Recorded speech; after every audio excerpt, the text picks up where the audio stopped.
Македонски јазик се појави на преработената веб страница на официјалниот список на јазиците на земјите кандидати за Европската унија. Веста ја откри и пренеса грчкиот весник Топарон со наслов "Скопје овековечи македонски јазик во Европската унија", кој констатираше дека со овој чин македонските власти и нивните поддржувачи во Брисел постигнале на официјалниот список да се појави македонски со словенски изговор, чин кој ги уривал нивните позиции пред новата рунда преговори за името.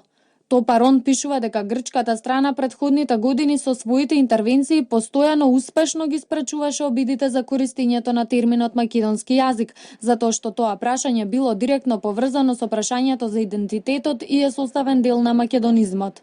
Весникот исто така додава дека и покрај тоа што во официјалните документи на Европската унија нашата земја е заведена со привремената референца ПРМ, сепак пред валутата што се користи во нашата земја денарот стои ознаката МКД, која како што нагласува Топарон исто така упатува на Македонија. Ова е прв пат на официјална страна на Европската унија да е напишано македонски за јазикот. Досега Европската комисија ја користеше придавката македонски неколку пати во минатите извештаи, но во поинаква конотација, на пример македонски работници, но не и за јазикот.